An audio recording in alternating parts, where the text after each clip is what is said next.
श्री सद्गुरु महाराज की जय।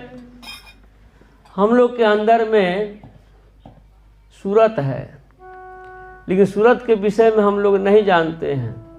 संत कबीर साहब कहते हैं उसको सुहागिन कहते हैं, और सुहागिन बहुत बढ़िया अर्थ है। सुहागिन किसको कहते हैं? जो धर्म पत्नी है, किन्हीं का धर्म पत्नी है, बढ़िया बुद्धि विचार है, उसको सुहागिन कहते हैं। यानी यह बात है, मुस्मात नहीं है, उनके पति हैं, वह सुहागिन है। तो संत कबीर साहब कहते हैं कि जागरी मेरी सूरत सुहागिनी। कैसे जागेगी? वही सूरत सोई हुई है जन्मों जन्म से। अगर हम लोग कहीं हाट बाजार जाते हैं तो कहते हैं कि सूरतें भुला गया, कोई सौदा लेने के लिए कहते हैं सूरतें भुला गया, लेकिन सूरता को हम लोग चिन्हते नहीं हैं। तो कबीर साहब कहते हैं कि मन उल्टे तो सूरत कहावे। तो मन कैसे उल्टेगा? थोड़ा गहराई में अब हम थोड़ा जा रहे हैं। मन उल्टे तो सूरत कहावे, तो कैसे उल्टेगा? यही उलटने का कला संत मत सिखाता है। संत महात्मा बतलाते हैं कि उलटिए। हम लोग क्या हैं? बाहर मुखी हैं, बहिर्मुखी कहते हैं जिसको। यानी संसार की ओर हम देख रहे हैं तो देख रहे हैं, लेकिन अपने अंदर में कभी देखने का ख्याल नहीं किए। आंख बंद करते हैं, थके हुए रहते हैं, काम करके आते हैं, थके हुए रहते हैं, बस सो जाते हैं। कहाँ सो गए? सो करके कहाँ गए इसका भी पता नहीं है कि हम सो करके कहाँ गए, शरीर के अंदर में कहाँ गए, इसका भी पता नहीं है। संत महात्मा बतलाते हैं कि हम लोग दिन में जो भावना करते हैं, मनसूबा बनाते हैं, रात में हम वहीं चले जाते, पहुंच जाते हैं। तो कैसे चले जाते हैं? शरीर तो हमारा खटिया पर सोया हुआ है, हम तो सोए हुए, लेकिन चले कैसे गए? परमात्मा आपके लिए व्यवस्था किए हैं। कंठ में स्वप्न का स्थान है। जब जीवात्मा नीचे उतरता तो लगता है कि सिमट करके हम मान में घुस रहे हैं, प्रवेश कर रहे हैं। तो आभास होगा कि हम अब नीचे जा रहे हैं, उलट करके भीतर की तरफ घुस रहे हैं। तो वो जाता है कहाँ? स्वप्न के स्थान में, कंठ में आता है, यहाँ आता है। किसी किसी का बोली भी खुल जाता है। जो काम करते हैं ना, करते करते किसी गोरू गाय को डांट फटकार करते हैं, बच्चा को भी डांट फटकार करते हैं, वह बोली खुल जाती है, स्वप्न में करते हैं। हमारे रोशना के मोहनलाल अग्रवाल बाबा कहते थे कभी कभी सत्संग में कि पोता हमारे साथ में सोता है, दिन भर किसी के साथ, बच्चा के साथ लड़ाई करता है, मारपीट करता है, और सोता है ना तो हमको भी सपना में मारने लगता है। स्वप्न में सोया है, बच्चा के साथ झगड़ा कर रहा है, हमारे ऊपर लात चलाना शुरू करता है, जगाते हैं, अरे काहे हमको मारता है, ओए फलना बच्चा बदमाशी करता है। अब देखिए वहाँ चला गया तो लड़ाई शुरू हो गया है सपने में। उसके बाद उससे भी ज़्यादा थक जाते हैं, शरीर के काम करते करते शरीर की थकावट आ जाती है, तो हृदय स्थान में आ जाते हैं। यहाँ लोग कहते हैं आज हम खूब सोए हैं, खूब निठा नींद में सोए हैं, हमको पते नहीं चला बिहान हो गया, सूर्य उदय हो गए, पता नहीं चलता है कि बिहान हुआ कि सवेरा हुआ कि नहीं हुआ है। सो जाते हैं, गहरी नींद में हृदय में आ जाते हैं। फिर एक बाइक नींद टूटता है, आँख में आ जाते हैं। संत कबीर साहब कहते हैं तन में मन कहाँ बसे, निकस जाए कई ठौर, गुरु गम है तो परख ले, ना तो कर गुरु और। 10-5 गुरु कीजिए। फिर प्रश्न के बाद उत्तर देते हैं, कहते हैं कि नैनो माही मन बसे, निकस जाए नौ ठौर, गुरु गम है तो परख ले, ना तो कर गुरु और। किसी से पूछा जाए कि आप शरीर में विशेष कहाँ रहते हैं, विशेष रूप से आप कहाँ रहते हैं, नहीं पता है, लोग नहीं बता सकेंगे शरीर में कहाँ रहते हैं, विशेष स्थान कहाँ है। जागृत वासा नयन में, आप नयन में आकर के सारा संसार का काम करते हैं। नहीं नैन में आएंगे, जगते हैं तो क्या होता है, आँख खुलता है। आँख जब खुल गया तो काम दिखाई पड़ने लगा। अरे गैया को नाद में बांधना है, कुटी डालना है, बैल को बांधना है, कुटी डालना है, मकई खेत जाना है, गेहूं खेत जाना है, सारी काम के विषय में हम सोचने लग जाते हैं उसी समय से। इसलिए कहते जागृत वासा नैन में हम आ जाते हैं, और यहीं से सारा शरीर का भी हम रक्षा अपना करते हैं, पालन करते हैं। कहाँ मच्छर काटा, कहाँ चींटी काटा, सो जाते हैं तो पता नहीं चलता है। एक समय एक व्यक्ति हमारे बगल में सो गए, उनका नाम नहीं बताऊंगा। वे सो गए, रात भर मच्छर काटा, हम तो मच्छरदानी में सोए हुए थे। सवेरा हुआ, उठे, कहते भैया आप तो बिना मच्छरदानी के सो गए नीचे धरती पर, तो आपको तो मच्छर तो काटा होगा। कहते नहीं हमको नहीं कटा है, कुछ नहीं कटा है। वे तो बोतल लेते थे, बोतल लिए हुए थे, डोज पूरा था उनका। इतना मीठा नींद में सोए कि उनको मच्छर काटा, क्या काटा उसको पता नहीं चला। और हम लोग सोते हैं मच्छरदानी के अंदर भी, तो मच्छर थोड़ा सा आवाज़ देता है या काट देता है तो तुरंत थप्पड़ चलाते हैं, मच्छर को भगाते हैं। भगाने वाला कौन है, किसको काटा, इसके विषय में हम लोग सोचें। इसलिए कबीर साहब कहते हैं जागरी मेरी सूरत सुहागिनी जागरी। तो हम लोग जागते हैं संसार का काम करने के लिए, लेकिन अपना काम कैसे होगा इसके विषय में हम लोग को ज्ञान नहीं है, सबको ज्ञान नहीं है। अपना काम क्या है, संसार का काम तो करना ही होगा। रोटी कपड़ा मकान तीन का व्यवस्था तो खूब सोचना होगा। 10 मंजिला बना लीजिए, गोदाम में अनाज भर लीजिए, कमा करके जमा कर लीजिए। संत महात्मा माना नहीं करते हैं, खूब कमाइए, लेकिन अपने काम के विषय में भी जानकारी लीजिए कि अपना काम क्या है। देखते हैं एक समय की बात है, कबीर साहब को बादशाह ले गए घुराने के लिए, अपने महल को दिखाने के लिए। कबीर साहब जब गए महल देखने के लिए तो कहते हैं हाँ महल तो बढ़िया है, लेकिन धर्मशाला है, मुसाफिर खाना है। ऐसा बोल दिए कबीर साहब। बड़ा दुख हो गया राजा साहब को।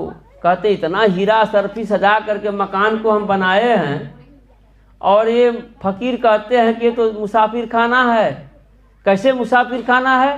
कहते हैं कि मैं प्रमाण दूंगा। इस मकान में पहले कौन रहता था? वे कहते हैं कि इसमें परदादा रहते थे। कहाँ चले गए? तो नहीं है। उसके बाद दादा का पारी आया, दादा रहने लगे। उसके बाद फिर कौन रहता था? तो हमारे बाबूजी रहते हैं। बाबूजी कहाँ हैं? तो चले गए। अब आपकी पारी आई है ना? तो हाँ हमारी पारी है। आप भी यहाँ से, आपका भी टिकट कट जाएगा। तो कौन रहेगा? तो हमारा पुत्र रहेगा, बेटा रहेगा। वो भी चला जाएगा, उसका बेटा रहेगा। तो क्या है? मुसाफिर खाना नहीं है तो क्या है? इस बात को हम लोग नहीं जानते हैं। कस के पकड़े हुए हैं एकदम, इतना कस के पकड़े हुए, इसको सर्वे सर्वास यही मान रहे हैं, सही मान रहे हैं, लेकिन हम लोग सपना में पड़े हुए हैं। बाल बच्चा इत्यादि जितना हम लोग करते हैं, लेकिन यह भी जान ले कि जब तक आँख खुला है तब तक भर, मुँह देऊ आँख केहू कतहूँ नहीं। कोई दिखाई नहीं पड़ेगा। हकीकत बात संत महात्मा कहते हैं, इसको जानो कि आँख मूंदने के बाद कोई पता नहीं चलेगा, कोई नहीं आपका पास है। आँख मूंद दीजिएगा, महल अटारी सब छूट जाएगा, फल क्षण भर में छूट जाएगा, पल भर में छूट जाएगा। जगह हैं, शादी ब्याह सब कुछ, कन्या दुल्हा बारात सब हो रहा है, सब होगा, लेकिन आंख बंद करने के बाद सब भोज भात सब खत्म। इसलिए शादी ब्याह जो होती है आत्मा और परमात्मा से, आत्मा और परमात्मा से शादी। अरे संसारिक पति जो है बाँह पकड़े, कितना दिन के लिए? थोड़ा दिन के लिए, जब तक आँख खुला है तब तक के लिए। और परमात्मा के जो परमात्मा जो हाथ पकड़ लेंगे वे जन्मों जन्म तक, कब तक कहना मुश्किल है। उनसे साथ जब शादी होगी तो क्या होगा, कैसा मड़वा गड़ाना चाहिए यह भी सुन लीजिएगा। कहते हैं मड़वा गड़ाता है, संत महात्मा भी शादी कराते हैं। कैसे शादी कराते हैं और कैसा वर होना चाहिए। माई बाप तो वर खोजे हैं, कितना दिन के लिए। मीरा जी को ज्ञान हो गया, सहजोबाई को ज्ञान हो गया, वह संसारिक पति को छोड़ करके निकल गई। कहाँ चली गई? गुरु के आश्रम में। और गुरु कैसे शादी करवाते हैं? बंगला में कहा कि पति सती के पति पति, पति के पति के, पति का पति कौन है? सती का पति तो पति है, लेकिन पति का पति कौन है, इस पर थोड़ा गौर कीजिए। तो संत कबीर साहब क्या कहते हैं, थोड़ा सा सुन लीजिए।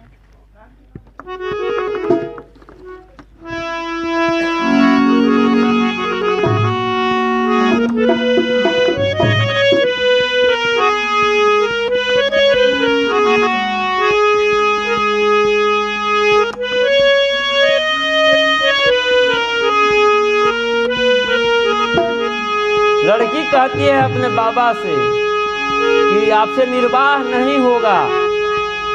अरे बाबा हो मोर बियाहवा कराई द, तोरा से न होई तो निर्वाह हो।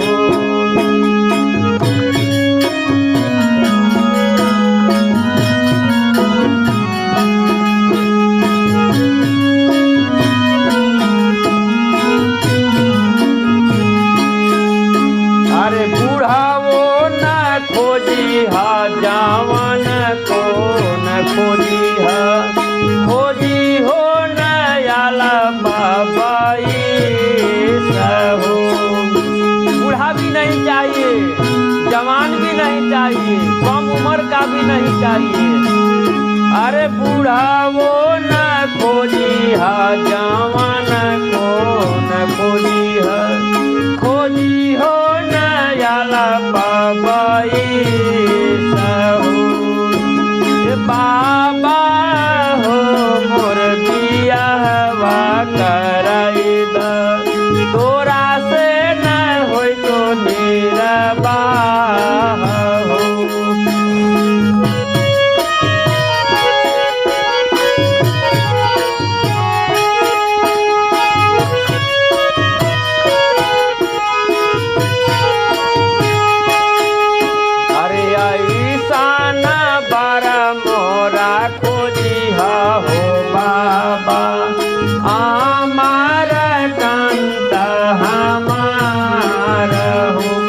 पति कहते हैं। अरे ऐसान पर मोरा खोजी हो बाबा, आमार कांता हमार हो। बाबा हो मोर बियाहवा कराई द, तोरा से न हो तो निर्वाह हो।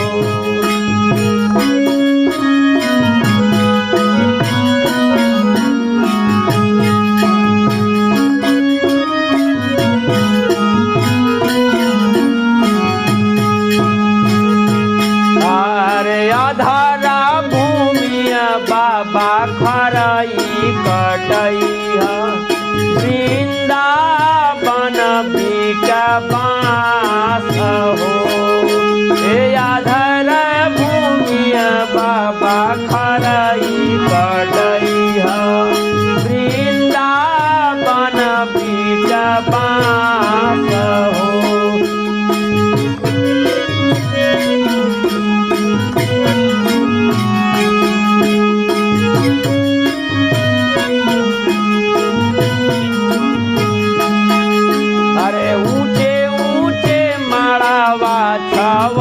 मोरे बाबा निहुरे न कांता हमार हो। ऊंचा थोड़ा मड़वा के दरवाजा बना कीजिएगा। कहते हैं ताकि मेरे पति को निहुरना नहीं पड़े।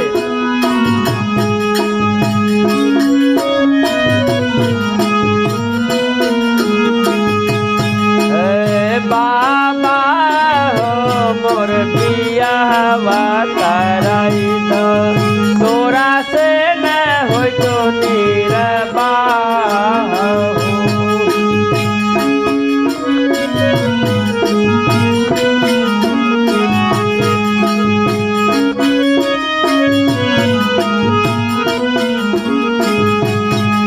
अरे पाँचा सखी बाबा माड़वा बैठई है, ताही पार दिहो कन्या दान हो। अरे पाँचा सखी बाबा माड़वा बैठई है, ताही पार दिहो कन्या दान हो। ए बाबा हो मोर बियाहवा कराई दो, तोरा से न होई तो निर्वाह हो।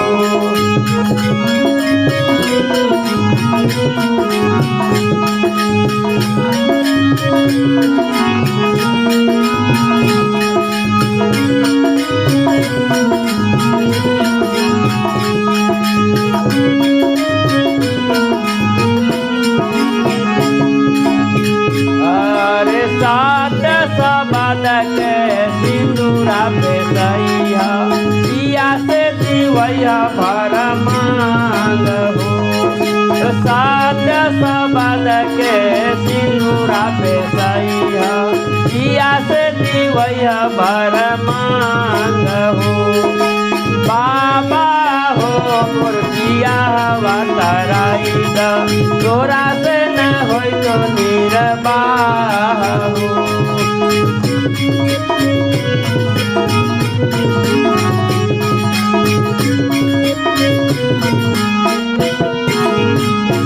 अरे साहब कबीर मुद मंगल गावल, धमकली जैब ससुरार हो।